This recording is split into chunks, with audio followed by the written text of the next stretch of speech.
Welcome to the Shyamcast. This is Brett. This is Shyam. Thanks for being with us. How are you, Shyam? I was just thinking of there are so many things to do today. I don't think I can do podcast. I'm like, no, but I have to continue. Yeah, but I'm happy to be here. Yeah, very busy with many services. What's going on at the temple today? In the temple, what's going on today? Not much in the temple, just some pending things that need some attention. Mm. Well, I know the main temple hall is being built right now, and Uh, it's really looks like some progress is really being made on that. That's exciting. uh, what did you see last time? I was there on Tuesday, Uh, so 2 days ago. I uh, saw like the framing, uh, for the where the deities are going to be, all the way to the ceiling. all the way to the ceiling. Yeah, Yeah. very tall. They did a very good job actually. So today they finished the dry walling also. I mean, they put the dry wall. Although finish is remain. Mm. Yeah, very exciting. It's come in many stages, you Yeah. know. Next target is flooring. Mm. Uh, Yeah. one at a time. Yeah. In addition to monk, you've become a project manager and a construction expert, Roji. Yeah. And in Krishna service, whatever is needed, take wear those hats. Then remove the hats and then wear another hat. Yeah. So we're putting our podcast hats on now. Yeah. And we are in chapter 6 of the Chapter Bhagavad Gita. 6. Yes. So we've discussed a couple of verses from chapter 6. The last one was about engaging ourselves in relationship to the Supreme, I remember now. Yes. um, sort of living secluded. Talked about what that means. This chapter is a lot of, I guess, more specific instruction on yoga practice in different ways, um, and sort of how one can best live life, to and practice yoga, like how we can make those two things, merge those two things, right? And Mm. so I chose again. I don't know why I'm doing this more, but I chose two back-to-back verses for today. So it's going to be verse 16 and 17 Mm. Okay. from chapter 6. Mm. So starting with verse 16. Mm. There is no possibility of one's becoming a yogi, O Arjuna, if one eats too much or eats too little, Mm. sleeps too much or does not sleep enough. He who is regulated in his habits of eating, Mm. sleeping, recreation, and work can Mm. mitigate all material pains by practicing the yoga system. Mm. Mm. Okay. So These are both the verses together. yeah, that's 16 and 17 together. Okay. Mm. Okay. One of the very famous verses of Gita. Very Yeah, frequently, yeah, quoted. yeah. It's one of the ones that, or one of the verses that is, it feels just the most applicable directly to life, when you read it, Yeah. I guess, Mm. coming from the Western mind. Like, Mm. yes, don't eat too much, don't eat too little, don't sleep too much, don't sleep too little. Um, you Very know, practical. yeah, very practical. Moderation. Mm. Just do everything you have to do, but do enough of it. Mm. Do enough. Not too much, not too little, Mm. So let's take one by one topic and discuss some more, brainstorm. for sure. So, Mm. eating. Yeah, we can start with eating then. Mm. Right? Don't eat too much. Don't eat too little. Mm. Okay. Yeah. So, what do you say? Well, it does seem like when people start, or what should I say? Sometimes, I mean, people who I know who are yogis, um, or when they get into their practice more, it seems like people tend to start eating a little less. That's just been my experience of, what I've observed. Um, a lot of people who are yogis will eat one meal a day, for example. Might be a big meal, but they might only eat one meal a day. Um, Fasting is also a practice that becomes more common, or that happens more. Mm, Um, mm, there's there's Ekadashi, which happens every couple of mm, weeks, mm, where traditionally, I guess, like there's a full fast. Now, in these days it's still it can be quite difficult, but it's no grains, no beans. Um, so eating mostly, like the fruits and vegetables and milk. But fasting does generally seem to be a thing that people who really have any like religious, spiritual tradition, if they're, really doing a practice, mm, seems like fasting is a part of that. So I feel like it seems to me, Prabhuji, generally speaking, maybe yogis feel like they're after they start practicing a little while, they conclude that they've been eating too much. So they cut back a little bit. What do you think? mm. Okay. Yeah.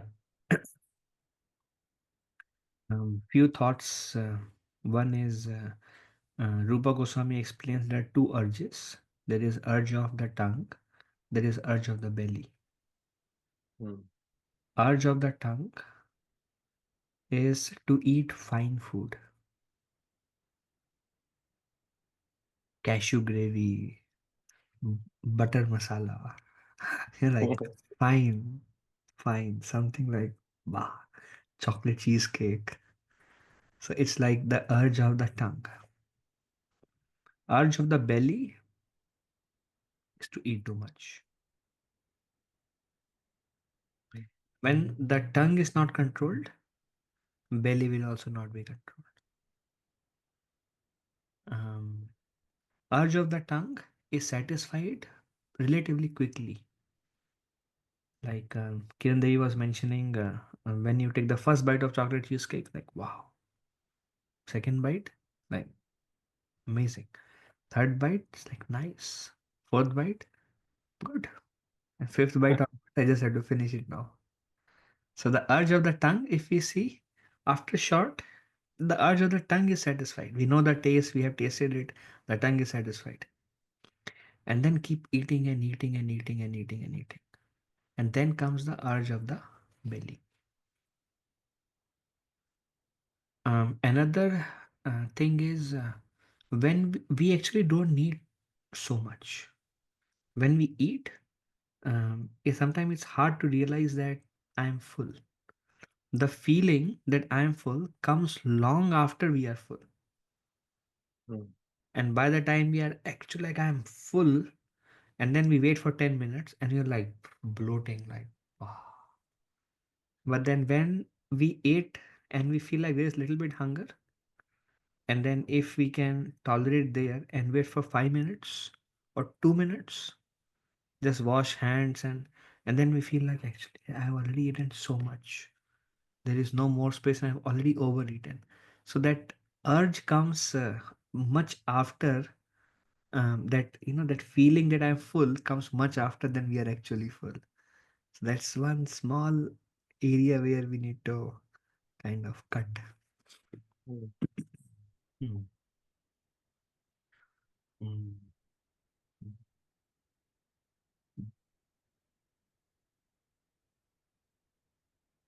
Another thing Prabhupada also said, by eating Krishna Prasad, food offered to Krishna. Prasad means mercy. Prabhupada said this is one place where we can, because we try to tolerate some other urges, some other senses. So, um, uh, uh, um, Gabriel Prabhu, I'm in podcast. I'll talk to you later. Uh, so Prabhupada gave an example that because we are tolerating many urges, this is one urge. Occasionally, we can let it go and eat to our full satisfaction. So feel like, ah, fine. So he gave an example. If we tolerate or become too much, then at one point of time, it may become like suffocation. So Prabhupada also said once in a while. But then Prabhupada said at one point of time, we must tolerate it still. Yeah, one thing I was thinking, as you're talking Prodigy, the devotees tend to they kind of spoil you a little bit with everything that they Um, make because people there's so many nice things that get made like every meal. It's like yeah, many dishes and like people make sweets, they yeah, make like, delicious yeah. treats and everything, and so it's very easy to satisfy the tongue, Uh, that aspect of it. Um, it does seem like, food is sort of food is like the thing in bhakti that, it's like you can enjoy prasad, yes. seems to be, like what is Mm, taught, right? It's like mm, for one who's doing, this practice and like, there mm, is a lot that is given up or that is held in moderation. Um, mm, and but I guess at the same time you still kind of learn, like just as you're saying, you sort of learn like, oh, I really don't need like as much food maybe as I will sometimes eat. Um, mm, because I don't want to feel bad afterward or mm, um, you just sort of start to realize, wow, okay, the hunger has kind of gone away mm, and I don't feel too completely stuffed. And mm, maybe sometimes speaking for mm, myself, I might just be used to like stuffing myself. mm, Um, but you come to recognize, okay, mm, like sort of like what is that feeling of not being hungry anymore? Like, mm, the stomach is full enough that it's like, okay, it's gone. mm, And I can, continue on without eating a really big meal.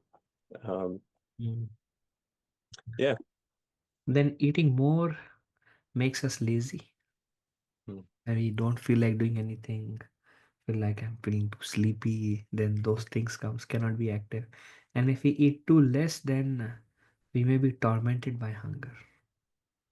I'm tolerating, but no, I cannot eat. Then, like, a lot of focus is going on the austerity, then on devotion. Mm. Both are not healthy, but moderation. Yeah, I suppose, if we're not eating enough as well and not getting enough of the basic nutrition that we need, if it's like, how is one supposed to serve? How are we supposed to do our, Yeah, the full extent of our work? yeah. We have to take, if Mm, this body is not taken care of, mm, mm, with its needs. mm, So again, I guess a practical mm. thing, but um, it is, it's significant that like this is something that Krishna is saying, right? This is a direct Yeah. statement from him. This is a direction. You have to Mm, eat enough. You have to sleep enough. mm. Um, yeah. Also, we see how many diseases are coming because of uncontrolled tongue. Like, Mm, if somebody is, say, addicted to alcohol, the taste of alcohol, then so hard. And so many things like smoking. I know one person, doctor told him don't smoke. It's like he has some lung cancer. Doctor told him don't smoke. And he's like, okay. He knows that if he smoke, he will die. But then he just could not tolerate it. Same thing happened with diabetes also. We know that this is not good for me, but then no, it's okay, it's okay, it's okay. So it's like when the tongue is not controlled. See, so much problem comes from there. And tongue control also is connected to mind control. And very hard to control the mind, actually, because all the senses they give the signal back to the mind. Mind is demanding, demanding, demanding. So mm. Yeah, and I mean the mind demands sleep as well. sleep. Mm. That's something that it feels like even more than hunger, like when you're very tired, Uh, sometimes it feels like sleep just like takes you. uh, You can't fight the sleepiness, you have to sleep. yeah, And so, the next thing that he says is this person, well, actually, the statement is there's no possibility of becoming a yogi. yeah, Like, these are requisite prerequisites you have, this is like just things that one must do in order to really take this path, right? yeah. And the other thing is sleep that he mentions in this verse. So not sleeping too much, not sleeping too little. This is Mm. another thing that I feel like I don't know if it's just the country we live in the United States, or if it's, how widespread this is, but there's a lot of overeating and there's a lot of oversleeping as well. Um, there's also, I guess some people will have the opposite problem if people are extremely busy and they're just, working like 70 hours a week and, they might not be sleeping enough, just consistently not sleeping enough. Um, running on, caffeine or whatever Mm, substance gets them by, right? So yeah, sleeping mm, a good amount, right? Not too much, not too little. This is another thing that I feel like just in my observations of other people I know, it's like whatever, however much someone is sleeping when they start a yoga practice, they maybe tend to like start sleeping a little bit less, mm, once they get into it. mm, mhm. Yeah, Prabhu. Same thing happened with if you sleep too much, then again, a lot of laziness will be there throughout the day. I mean, it feels like if I sleep more, then I'll be active, but actually become more lazy if we sleep more. If we sleep less, then we cannot function properly. Mind becomes cranky, disturbed, small things, and groaning over things. Like that's one of the symptoms of less sleep. Um, um, mm, mm, mm. then there is different amount of sleep which is enough for different people. Um, Prabhupada recommended 6 hours is good. Then one devotee mentioned seven is fine because of the age that we are in, the time we are in. But then sleeping 9, 10, 11, 12 hours is like, I think, can be curtailed. And we will feel, there is a fear. If I don't sleep enough, then I'll be too tired and I cannot function properly. So I don't want to try that. But then if we a little bit try, like Prabhupada would sleep 2 hours. And Prabhupada said, just practice. Just practice. So he can function everything very consciously just with 2 hours sleep. Prabhupada says practice. Um, but then we will see that in our condition, in our state, what my experience, if you sleep too less, some people will have headaches, cannot function. So that means no. For our body at this point of time, we need some more rest. Um, at the same time, a lot of emphasis on morning hours because morning hours is very conducive for spiritual realization. Like there is this Prabhupada disciple came, na, Abhiram Prabhu. So he was mentioning, I'll tell you a magic that I experienced. He said, if you chant in the morning, it goes so fast. And if you same round you chant in the evening, it feels like it's not getting over. It is like so long. You're like, hey, why it feels so long? It's just one round. How is it possible? I'm doing for so long. So morning time is very efficient for self-realization. Especially there is recommendation of Brahma Muhurta, which is 1 hour 36 minutes before sunrise. So sunrise happens what time? 7 a.m. here? 8 a.m. I think around there, around Around 7. 7? 7. So 5:30 onwards. 5:30 to 7 is the best time to chant, meditate, do our spiritual practices. Because once daytime comes now, day is mode of passion, night is mode of ignorance. That's why we sleep in the night. Very hard to stay awake. Morning is mode of goodness. Very good for self-realization. In the day when we chant, the mind will be very restless. I have to do this, and so many things have to be done. Make some call, make some. But in the morning, everything is sleeping. Actually, everything is like down. The mind can actually peacefully listen and doesn't say, "Hey, text them, call them. Hey, this is 4 a.m. Whom will you text? Whom will you call at this point of time?" Nobody's gonna respond till 9 a.m. anyways. 8 a.m., 9 a.m. So that time, the whole world is sleeping. Mind presents very less distractions. And the night time and the daytime are not so conducive than the morning time. Even those who are not like in spiritual realization, my mother used to say, study in the morning, not in the night, or learn your subjects in the morning. So everybody knows the benefit of it. So it's just we're using it for the right purpose or the best purpose, let us say that. Yeah, I can remember, living at the temple and getting up at an earlier hour than what I was used to. Mm. Um, and yeah, seeing that benefit of doing, like it's like do the things that you do your practice and do a lot of the work that you have to do in the morning. Mm. When you feel better, Mm. it's like your slate has been cleared from the day before. And so, especially, the first thing you just focus on whatever it is you're doing. There's nothing, you're not really remembering anything because you just Yeah. woke up. Uh, Um, and so, Mindful. yeah, like the sleeping schedule gets built around that. Uh, It gets yeah. built around Uh, doing your practice in the morning, mm. whether Yeah. that means going to bed earlier at night or taking Yeah. a bit of a rest during the day. Yeah. Yeah. You just find a way to get Yeah. as much sleep as your body is going to Yeah. demand of you, while Mm. you maintain, what your practice is. Yeah. So, yeah, very beneficial to Mm. practice in the morning. That's like habit, no? Hmm. Habit can be formed. It may take a little bit of struggle in the beginning, but then once a good habit is formed, it reaps long-term benefits. Otherwise, that time keeps going.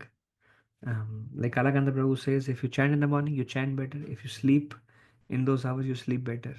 If you read, you read better. So it's about what's the priority. But Yeah. whatever you do in those times, you do it better.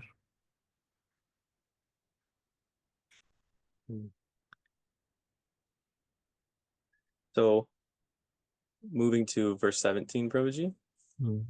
Um, this is bringing in a few other areas of life where Hmm. Krishna says, he who's regulated in his habits of eating, sleeping, recreation, and work Hmm.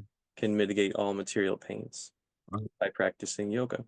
So those Hmm. other two things that he's talking about being regulated in are recreation and work. Hmm. Um, One thing that stands out to me in my mind that I know I've heard many times at the temple is about not overworking, I guess, Hmm. or sort of, the advice to not put too much time and energy into work, to work Yeah. the inappropriate amount, Yeah. probably about 8 hours. So the normal, I guess the 9 to 5, which for a lot of people has been stretched into eight Yeah. to five, Yeah. 7 to 5, 8 to 6. Yeah. But, regardless, um, there's a big emphasis, I feel like, Yeah. especially for people who have jobs who are like householder devotees, especially.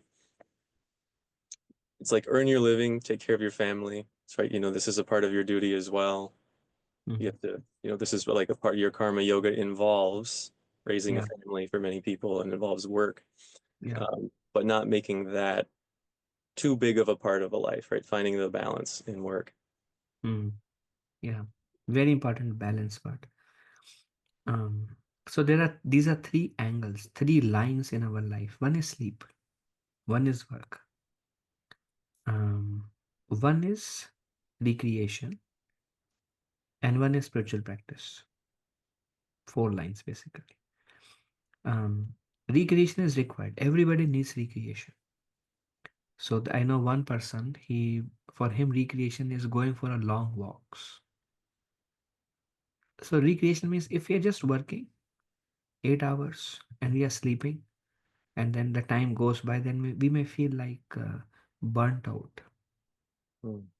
So there is a feeling of like recreation where something where I'm at ease, where I do what I like to do, and where I gain some strength, or I feel like release moments, and then I come back and then I can focus on things that are beyond things that are not in our nature is more like stressful.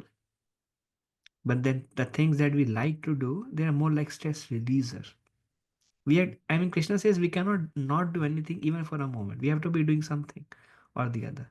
But job is many times a stress creator. It's not our nature to make nuts and bolts for 8 hours or to pack machineries for 8 hours and do so many stressful job and lift all these things. It's not our nature to do, such heavy things actually. Previously, there were no such factories actually. If somebody's job is according to their nature, then the job itself is like recreation for them. if the job is according to their nature. Like we know the common thing, like they would ask Prabhupada, that's all you do, what do you do for recreation? And Prabhupada said, we only do recreation. We don't do anything else. So that's like for Prabhupada, is Krishna conscious recreation, nature of the soul, na? The soul is joyful. But when we do things which is not according to our nature, then it's like creates stress. So we need, so some people go out for eating something, some go for a drive, some go to the beach. So many will do some stress releaser in a way. But then Krishna says moderate.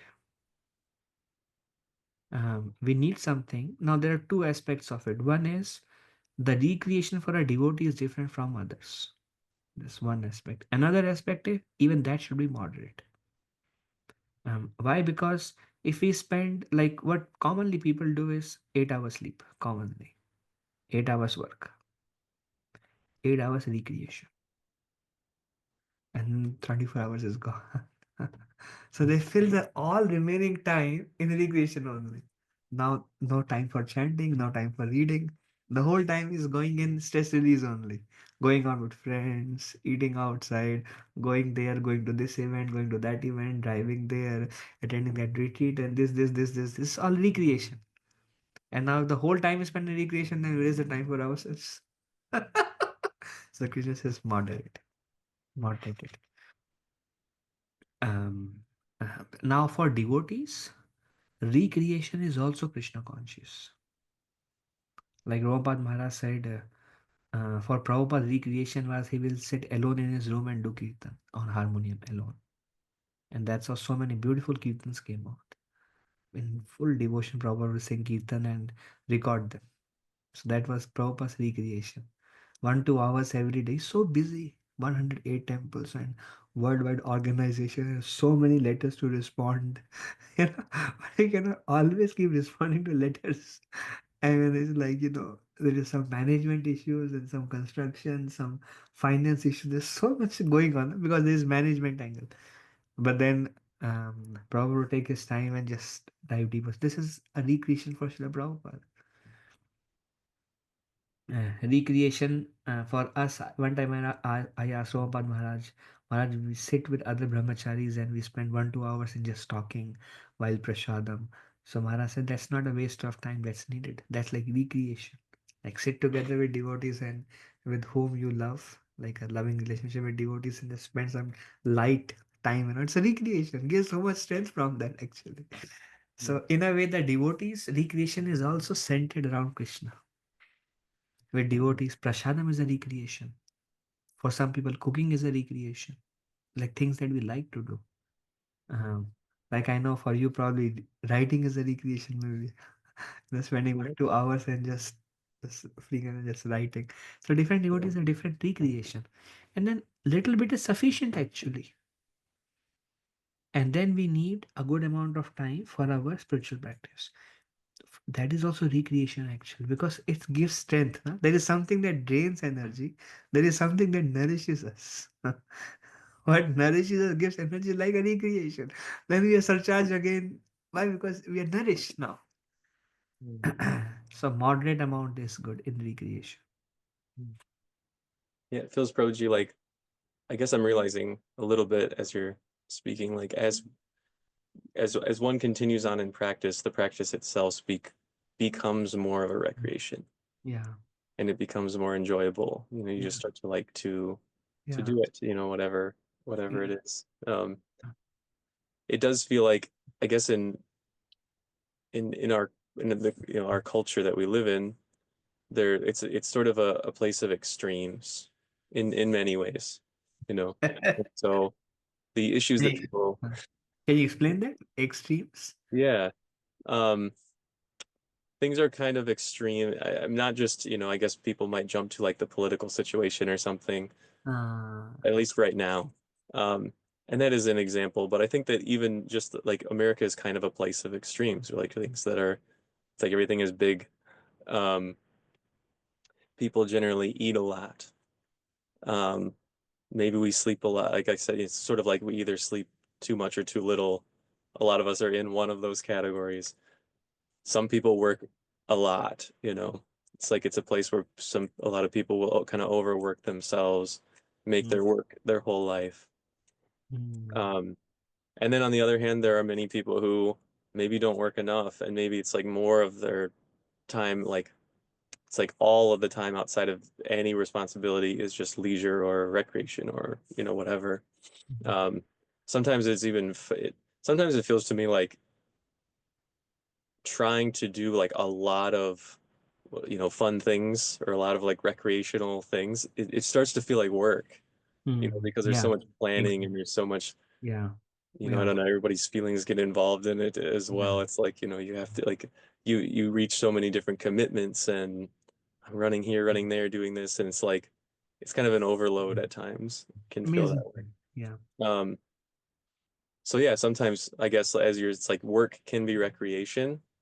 Recreation can also be work, yeah, depending on if it matches up right with your nature.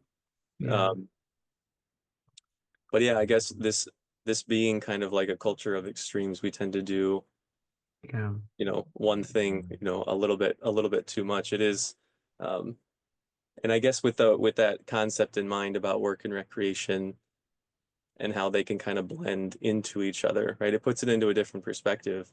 yeah. Maybe somebody who works a lot, who Mhm. does work that 60, 70-hour work week, if they really like it, you know, they wouldn't really want to be doing anything else anyway. Mhm. It's feels like, it's like, well, that's totally there's no issue there, right? Um, whereas if Yeah. someone else doesn't have a job, works little, doesn't work that many hours per week, um, Mhm. what's the opposite situation? You mean where recreation is work? Or where recreation is work. Yeah, maybe they need a little bit, like a little bit more of just like an actual work, I guess. Yeah. I mean, it's the same thing with eating. Like the example of chocolate cheesecake, first time wow, and then amazing, and then nice, and then okay, now just going through it. So likewise, when we do a lot of recreation, then recreation is also just doing it. Go to the beach feels very good for half an hour. You're sitting there for 4 hours and doing nothing and getting bored. So you see, there is a thin line between where the recreation is actually nourishing us and where recreation is just like doing it for the sake of doing it. Mm. Now just cutting the time off, less spending the time, not much getting done. No nourishment is coming and just boring actually. So many things people spend so much time in so-called recreation. It's actually doesn't nourish them anymore. That's the question. Whatever is needed to surcharge, because the idea is most time spent in our actual human purpose, the development of the soul, the development of consciousness, because human life is short now, Mm. and there is a lot of progress to be made to evolve the human consciousness towards pure love. And right now, the human consciousness is merged in the modes and merged in this world. So we want to go to that state. Naturally, it's a journey, but we want to work in that direction gradually. Yeah. That was something I was hoping to talk about too, Prodigy. That is, it's mentioned in some these purports as well. There's sort of four things that are listed out as these are the things that animals tend to do. Mhm. They eat, they sleep, they mate, and they defend. And those four things are really where all of their activity is ends up being in one of those four. They're either eating, sleeping, they're trying to mate to procreate, or they're defending themselves. And a lot of a lot of us humans tend to also kind of live in that way generally. Like if we really, it's like you consider like where do my 24 hours in the day go? You know, um, it's oftentimes right in one of those four things. And so the end of verse 17 is that, when someone is able to regulate all these activities, they can mitigate, excuse me, all material pains by practicing yoga. And so the Mhm. point is one practices yoga, which is the development of the consciousness, Mhm. finding the real purpose of the human being. Mm. Um, and I guess it's important to point out as well that Krishna says you mitigate all material pains. So, you know, and it's by practicing yoga. Mm. So, he's saying initially one can't really become a yogi if you eat too much or sleep too much or sleep too little. Mm. And if you're able to, kind of get all these basic things under control, the eating, the sleeping, the recreation, the work, find a good balance. And kind of as you're saying, it's sort of like the most important thing is that spiritual practice for the Mm. aspirant, right? For the seeker, Mm. getting up in the morning, doing the practice, right? Mm. By practicing yoga with that Mm. prerequisite of finding a balance within life, then one can mitigate all material pains. Mm. Mm. Very good. Also, we hear how attachment leads to misery. Many things have been spoken. Buddha also said that cause of misery is attachment. Mm. And people tend to engage in many things overly, and over engagement leads to overreaction in a way. um, Over drinking, over smoking, anything over. I mean, we don't recommend doing these things at all, though. But other things also. So if one is moderate, we saw how oversleeping is a pain, undersleeping is a pain, overeating is a pain, undereating is a pain, overwork is a pain, underwork is also a pain, because then we become lazy actually if we are not working sufficient. Or we are not making proper use of our time, become lazy and doing nothing. And I heard one common recreation of American is TV. You heard right. Long hours.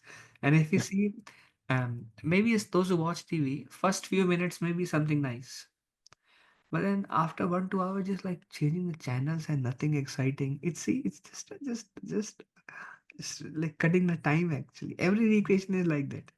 In fact, Krishna says, um, eh, there is, and every material pleasure reduces with time. If somebody goes with a recreation which is material by nature, the intensity will reduce. Anything we do, it's not gonna be same for forever. So every, and Krishna also says every happiness has a beginning and an end, and leads to misery. So when we are mitigating those things, naturally we are mitigating the pain also. We are using our body, our time in such a way that it is always beneficial, doing the right thing and investing in our spiritual lives, and something that keep nourishing us. And we switch to next. Overdoing of anything is just a pain actually. Just leads to suffering. Overdoing of anything is just like There's such a tendency, though, to do that, uh, right? Like the mind is so prone to yeah, overdoing things. everything. Yeah, eat more, work more, sleep more, recreate more, and everything leads to like just pain actually. Doesn't nourish us anymore. So you can mitigate that and be, but that requires kind of a active consciousness and understanding of how much, when, and how much. That that counts, as you said. Practice of yoga gives that understanding, that clarity. This is sufficient. That's bus. This much eating is sufficient. This much sleeping is sufficient. This much regression is sufficient. I should get back to the main course. So that comes, intelligence comes from within. Mm. Yeah, one small example, Proji, I think that's helped me. Um, and I think it is also sort of a display, like there's a little bit of will, right, that's needed to do any of these things. Like Yeah, as you're saying, it's how do you yeah. say no to an overindulgence of something that you really like? I know with sleep, I've heard this advice at different times from different people, and it's like, just that little bit of willpower that's needed when the alarm goes off or when, you Yeah. check the time and it's a time to get up, you've been in bed long enough. Just that the amount of willpower that's needed to, throw the covers off and just put your feet on the ground is oftentimes enough to like cut that Mm, desire. You mm, know, you it's like you did it, you're up now. mm, And there's an immediate feeling of being more awake, mm, feeling good, mm, it's like a small accomplishment mm, just at the very beginning of the day, especially for one who just has trouble getting up in the morning. Um, that's so true. That statement color come to me. It's the best sleep is like later in the morning when mm, like after the alarm rings. So yeah, it's like just that one little thing, just that little bit of willpower in the morning to get out of the bed. Um, mm, and especially to do something that is beneficial, to mm, do a practice, to do whatever it is, whatever you really like to do, right? mm, Um, if you have a work that you like to do, great time to do it is in the morning. mm, It really just like it kickstarts that mm, whole process, that whole day, to mm, do mm, to do those things. So it's like sometimes it really is just it's like a moment mm, or a very small amount of time where it just requires that willpower. I'm just gonna do this thing even though I don't want to, even though the mind's sort of trying to drag me the other way. mm, Um, and sometimes that can make the difference. mm, mm. Very good. I was also thinking as you were saying, how the time is, how so much time is wasted. Many seminars given on time management actually. But Mm. then, suppose if you are tired at 5 p.m. and we're like, I'm gonna sleep now. And then if we don't stretch ourselves till 9 or 8 or 9 p.m. or whatever time we usually sleep, and we just sleep at 5 p.m., then we get up at midnight and we have nothing else to do. And it's like changing this side and this side, and then doing this and checking our phone, checking our emails and doing this and watching. So it's like so much time is actually wasted. Even with recreation, so much time is wasted. Actually, once we sleep, when the sleep is sufficient, our eyes will get up actually. And then once we are awake and we are not able to fall asleep, and still we are struggling and trying to do, that's like the time is getting wasted. In recreation is getting wasted, in work is getting wasted. So those time, if we are careful and just do what is sufficient, what actually surcharges us or nourishes us, and collect the whole time, you have a lot of time for your spiritual realization. Mm. Mm. Yeah, Krishna calls or defines yoga as the art of all work at one point in Bhagavad Gita. And yeah, that's nice, very nice. It's like there's ways of refining these things that we do every day. These things uh, that are such a natural part of life, uh, where maybe we don't really realize like how much time is used up needlessly in all mm, these, different ways. Or we kind of know, but we don't realize how much, mm. you know. It's like if anybody like when you get lost in a YouTube spiral or a whatever, people get lost in a social media spiral and Instagram, to spiral. like 3 hours, oh my. Um, It yeah, drains us. It hard drains us to- so much. All this mm, hours of social media. Like, yeah. But I feel like Proji, we're getting to like I think we're getting to a point of, maybe for a lot of folks, like all these things seem to be the only thing that life is made up of. uh, You yeah, know, it sort of goes back to Srila yeah, Prabhupada's point about it's like, yeah, okay, you're eating, sleeping, mating, defending. yeah, Think about how much time you spend doing those things, when your focus is on that. And or when like one of those four things is like your true motivation for yeah, doing whatever it yeah. is that you do. Um, and so, it's like there's a lot of people out there who it's like if you were to say what is the human purpose, what's your point, what are you moving towards, it's like what is your direction. It wouldn't I don't know what the answer would be. Maybe some people don't have an answer, or it's like sort of it's like a be happy or a be a good person. Mm, And it's not obviously we want people to be happy, we want people to be good people. Want everybody to get along, mm, but with this emphasis sort of mm, that Krishna is making here, it's like mm, this none of these things are the point. Sort of like mm, mm, the practice is the point. mm, There's a greater purpose to human life, mm, and when you use all of these aspects of life in moderation in a very useful way for that mm, one purpose, then everything really comes together. Yes, But, amazing point you mentioned. That's where yoga helps actually. See, what we have seen, you must have also seen, when we add up Krishna consciousness, it takes some time. So naturally, we'll do something we were doing earlier less. Because we need to make time for our spiritual practices. So we start cutting on extraneous things. We automatically become moderate. If somebody has to chant 1 hour now, the time is just going in sleep. Naturally, I have to cut that. Or that is gone. Then overwork is like, okay, this much is sufficient. No, this is not sufficient. We'll go out once in a while. Doesn't need like 8 hours recreation every single day. No need of that. It's just a routine now. There is no more recreation in that. It's just doing it for the sake of doing it. Now the time is used. So naturally, when we take the process, we'll become moderate other places. Just life settles.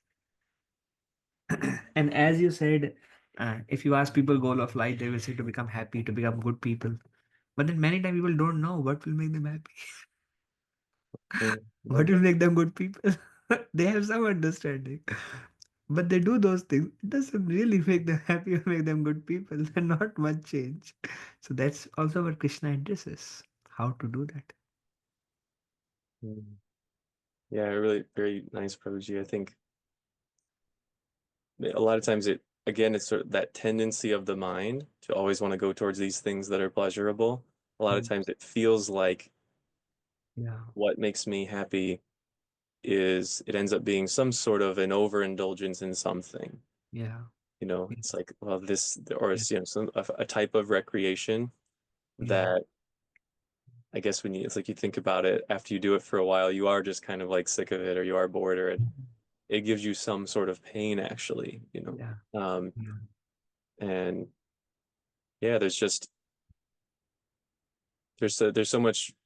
much more there. There's such greater purpose to life to yeah. discover. Um, and I guess, yeah, again, not to say the point too many times, but I think the yoga practice is being pointed to is here is like this is the key. Um, and these other things are just sort of like the prerequisites for trying to do that practice in the best way. Mhm. Very good. I just one last point that came to my mind is we may tend to think overwork will give me economic development. That's why people usually work overly, some economic development.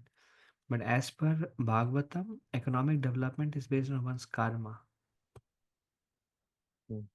So Narad Muni says even if we work hard, maybe over time, we will see our economic stability remains almost the same, but the time is lost. It's not that much changes, and you're like, whatever is like the happiness and distress in this world is already destined. And if we try more, it will go somewhere. But our um, it's not gonna change. Like some people are born very rich now. Some people are very successful for very small amount. Some work very hard and are still like struggling to do the bare minimum. Everything is distant. So rather we don't focus, and that's not where happiness also is.